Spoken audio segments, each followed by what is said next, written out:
My name is Craig Whitella, and I'm the head of strategic partnerships at Ubiquiti. And Tom mentioned this is our first Tech Field Day. We're excited to be here, and I think really excited to tell you about all of the stuff that we've been working about in the meantime. So I'm going to kick things off. Today we're going to talk about UniFi, which is our main flagship product line here.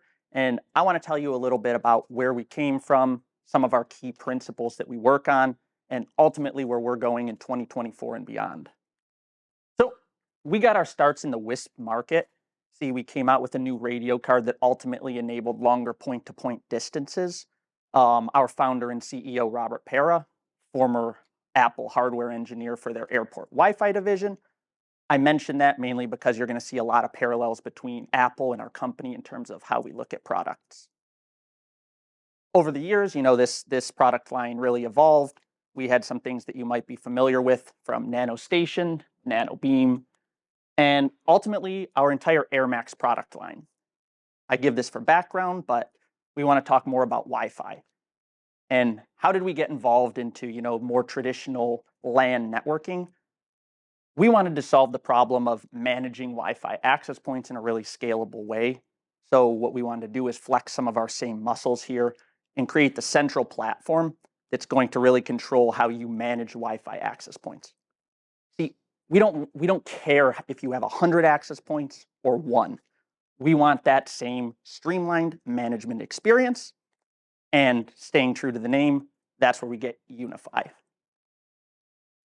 So once again, this is our one-stop pane of glass for networking, but networking extends beyond just Wi-Fi. So what you see is switching, gateways, and ultimately today, this really evolved. So our portfolio is pretty comprehensive. We have, of course, networking, camera security, door access, and really it just keeps on growing from here. Big thing I want to talk about is our concept of value. See, at Ubiquiti, we believe that we deliver our customers value on top of value on top of value. And that's really evident in all of the decisions that we make. So first means of value here is going to be hardware quality. See, our goal is not to be the number one on top of the specs list and the best of the best of the best. Our goal is also not to be, the cheapest solution out there. We really pride ourselves on giving you the best price to quality ratio. And for those of you who've used our products, you can tell just feeling the devices. They have a really incredibly thoughtful industrial design, and it extends beyond just the hardware, even down to the packaging. Unboxing, it's smooth. We really think of the whole user experience. Next part of value is going to be the customer-centric business model. I'll talk about this a little bit more in a second, but let me just say our goal is not to squeeze customers for everything that they have, right? We are a product-first company.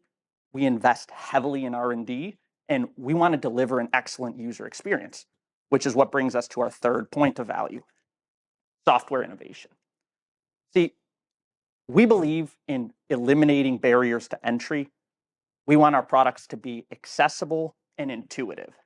Now, I don't want that to make you think, we're not advanced, because we want to get you into the environment, but for the admins who really know what they're doing, we also give you the tools to really be dangerous and to go deep and, powerful. So going back to this idea of a customer-centric business model, I want to talk about the cloud. See, cloud is really useful, but unfortunately, we believe that a lot of vendors out there, use the cloud to tether devices to it, to their own licensing server, and ultimately, holding your network hostage so that you have to continue to pay these fees. We don't like this model at all, and frankly, with Ubiquiti, if you stop paying, your devices don't turn into a pumpkin, right? I say that because there is nothing to pay. We do not have licensing fees, right? You purchase your equipment, it is yours, full stop.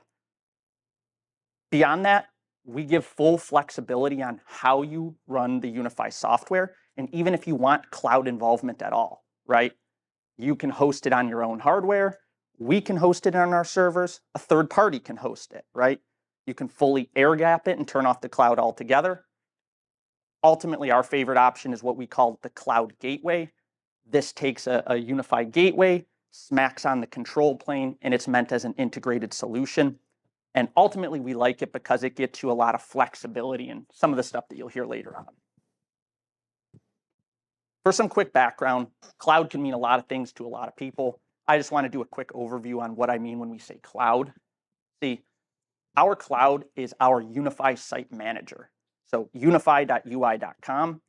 Ultimately, what this does, it aggregates every single site that you have. Doesn't matter, cloud gateway, self-hosted, no matter what. Everything is right there in a single pane of glass. It allows you to, administer admin permissions across all of the sites, global updates, scheduling, stuff like that, and even orchestrating traffic between those in a seamless SD-WAN. So with that out of the way, I want to talk about where we're going here in 2024, because ultimately we've come up with an enterprise strategy, right? We want to get involved in larger, more complex environments. And Tom at the beginning said we hadn't been here for a while, and there's a reason for that.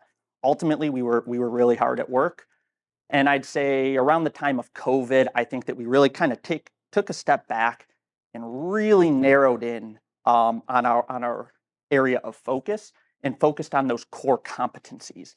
We came out with the strategy, and frankly, we've been executing, and that's why we're here today. We're excited. We wanted to share this with everybody, with everybody here. So in terms of an enterprise strategy, we know that this needs to be holistic. It's a given. We have awesome software. We've got awesome hardware.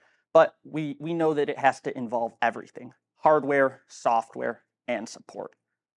So to dive deep into the hardware here, we're here for Wi-Fi. I want to start off with our U7 Pro access point.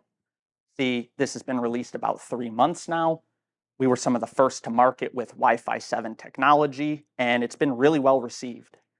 And like Tom is going to talk about more after me, our whole idea with Wi-Fi 7 is not to sit here and spit marketing numbers about how fast everything is or 4K QAM, right? What our principle is with Wi-Fi 7 is we believe that it's going to future-proof networks, and it's ultimately going to raise that UX floor. And for $179, which is how much that access point costs, there's no reason not to do it, right? We're democratizing this technology and just completely eliminating barriers to entry. So this is our first Wi-Fi 7 product. Being here at Mobility Field Day, we thought it'd be a great time to officially announce our upcoming U7 Pro Max access point. So a couple key callouts with this. One, we've got 2 more spatial streams on the 5 gigahertz radio, so that's going to give you 4x4 MIMO. Second one, this is my favorite, it's going to be the scanning radio. 2.4, 5, 6 gigahertz. This is going to be scanning in the background, and this is going to really empower some of the upcoming software features that we have around this and around really helping admins with channelization and stuff like that. The Pro Max is with scanning radio? Correct. Okay. So once again, these are both our flagship form factors, ideal for ceiling mounted, the disc shape. We've got a ton others, right? We've got outdoor access points, detachable antennas, all sorts of stuff in wall. Without saying too much, you can probably assume where we're going to go with Wi-Fi 7, right? Given that we want to talk about enterprise Wi-Fi, I want to really highlight this, the Wi-Fi Base Station XG. This thing is a beast. It is really designed for high density deployments, 3 5 gigahertz radios, and it has a software selectable phased array antenna system. So literally a drop down, you can choose between 50-degree or 90-degree beam width. And of course, that's going to impact, your antenna gain as well. So over here to the right, what you see is 12 of these mounted alongside the FedEx Forum right under the scoreboard. And these are basically covering the entire lower bowl of the stadium. So super cool here. FedEx Forum use way more than just the Base Station XG. They use a lot of other form factors as well. And, they actually use an entire full stack UniFi deployment from networking, camera security, everything. And those of you who might be familiar with UniFi might be saying, what gateway are they using that's going to handle all of this? So once again, it's our first tech field day, so we wanted to make it special, give you guys a treat. So we want to officially announce our Enterprise Fortress Gateway. This is going to be coming up in the next quarter or so. Honestly, the thing's a beast. Over 5,000 simultaneous clients connected, 12 gig throughput with all of your security features enabled. Among those security features, we're talking SSL decryption, sandboxing, anti-malware, and this is fully redundant, right? Not only hot swappable PSUs, but also virtual router redundancy protocol. So basically stack two of these things on your network. One of them goes down, it'll seamlessly fail over. If you're on a Teams call or something, you won't even notice. Firewall connection state is tracked. That will also fail over with it for a really smooth user experience. So the 12 gig IPS IDS throughput, with all the features enabled, is that kind of what you're Yeah, that's what looking it's for? looking at. Yep, So I mean, it says coming soon, SSL TLS, sandboxing, for example. correct. So will it decrease below? Is it possible it will decrease, or you're trying to spec it out? 12 is looking how we're going to be with everything there. Wow. We might see a little less with some of the SSL and stuff. Yeah. This stuff we're fine tuning, but yeah, Wow. it's a Okay. powerhouse. That's pretty cool. For those of you who are familiar with the Dream Machine Pro, this is like 5 times the capacity of that. Does this do the splash pages at the stadium? So the stadium doesn't use the splash page. It's prioritizing just pure user experience, so didn't want to get in the weeds with any of that. You just join, it's an open Wi-Fi SSID. Okay. So Anything on cost on those yet, or is that coming later? it'll come soon, but I'll tell you, they'll probably be the most cost-effective on the market for what you're getting with this. Fair enough. So once again, I know we're here for Wi-Fi stuff. Wanted to take a quick look at some results here. Here's some statistics from the FedEx Forum deployment.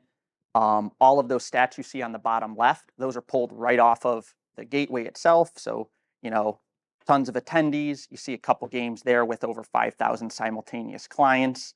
You see some differences in up and down bandwidth there. That's always unique to look at, right? Which events are people live streaming and sharing with their friends versus which are they looking at other games with?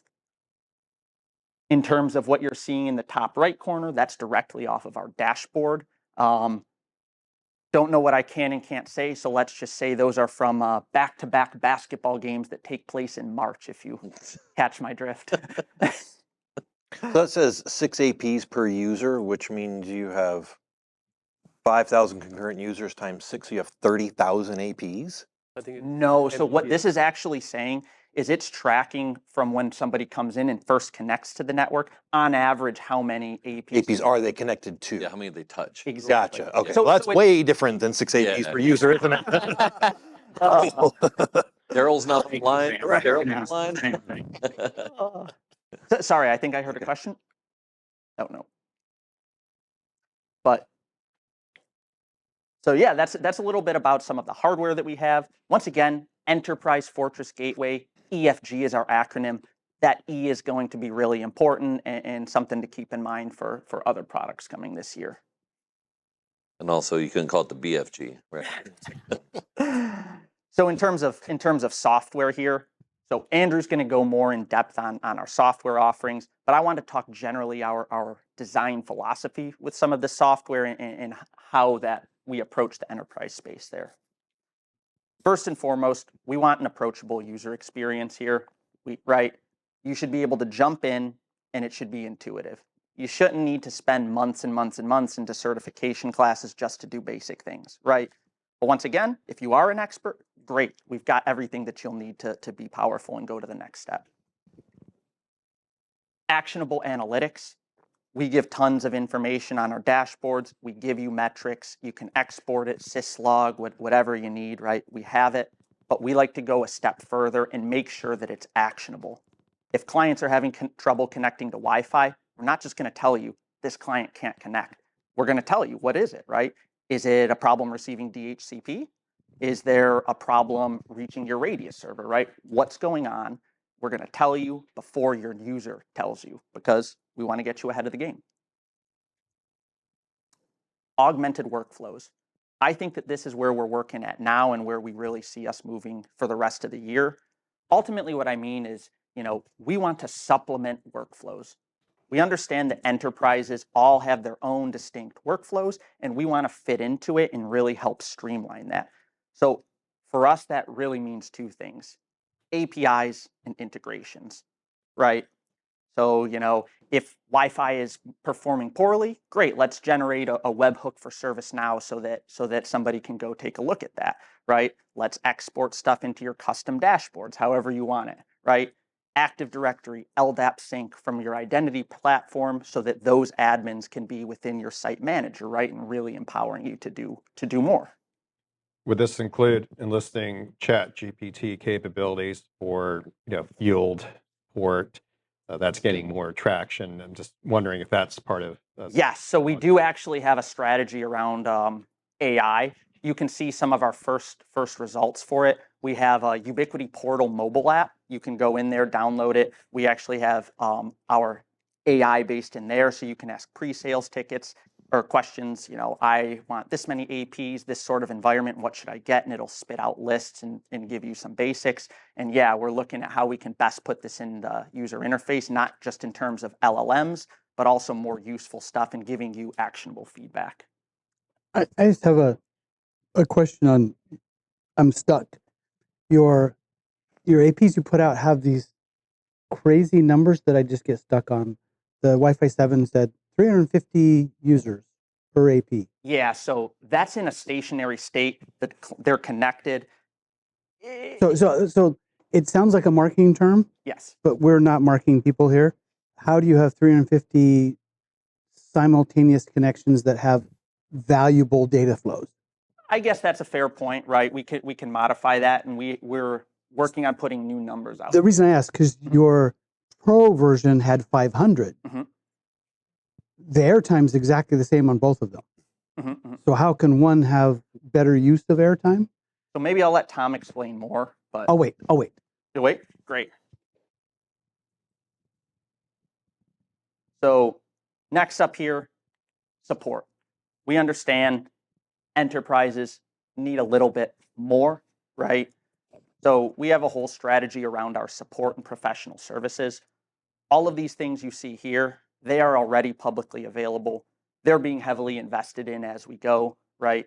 We have expert pre-sales, pre-sales engineers that are going to help large projects, right? White glove service, anything from answering more technical questions, how does this fit into your ecosystem as a whole, to full out helping with the deployment and planning this out in Unified Design Center. So, so this is great. On your sort of enterprise strategy, one thing that we see, I think, in every enterprise is identity and authentication services. And I guess I don't know that Ubiquiti has a solution for these pre-sales consultation and all of this pre-sales support. Do you have an enterprise-ready identity and authentication solution you would recommend? Is it free radius? Do you recommend people stick with ICE and ClearPass? What would you do if you were building your own? Yeah, so we're working on our own UniFi identity platform. We have an enterprise version, which is to facilitate this across all sites, but we have a free standard version. And this is where I didn't know that. Okay, that's yeah, great. so this is where we're putting in a lot of investment coming up. And this is where I was saying we want to allow stuff to LDAP and integrating your own identity and being able to seamlessly give permissions there. So this is one of the huge parts of our enterprise strategy, is integrating with sorts of platforms like that. Okay. And so you do have one that you recommend. Yes, and, we have the identity. I think that we still need to build on it, some more of the advanced functionality, but that's definitely what we're working on. Outside of that, yeah, we support third-party radius, and we're working to make sure that that's all taken care of too. Perfect. Thank you. The expert pre-sales and all that. So from what my understanding is, right, so far, it's direct only, right? I mean, you don't have like things like a traditional partnership kind of thing where Are you on the channel using distributors? channels. We are. Okay. We use distribution as well. This right here, we do both direct and through distribution channels, right? So we work with partners if they have large projects coming through. Mm-hmm. We also have solutions engineers working with them and helping facilitate that. Mm-hmm. And if you don't mind, hold that point about the partnership thing for just a moment. But quickly, phone support. This has been a big one that we heard. Post sales, something happens, you want a phone number to call. So I am pleased to announce that we do have this 24-hour coverage. This is released already in the US. It's coming soon, I believe later this month or early next, to Europe, UK, and then beyond that, right? We're serving from 3 global offices, and this is something that we really are taking on with high priority. In terms of UI Care, this is our, our addition to our standard warranty plan. So ultimately you get this, you have unlimited 5-year coverage, free shipping, and it's a priority service. I typically see devices get there next day, but if you're in more remote environments, you might see shortly after that. Once again, we're looking at how we can continue to improve this and make sure that we can get things there as quick as possible. So to your point, you asked about partnership program. Early, it's something that we have coming up in the next quarter or two, but I do want to say Okay. we understand this is a team game, right? We want to work closer with our partners, things like training, more white glove services, and really things that are going to empower their businesses so that we can grow together. And we understand the importance of all of this, and that's why I think we're really excited to share these, excited to talk, hear some feedback from everybody, and yeah, ultimately keep on going.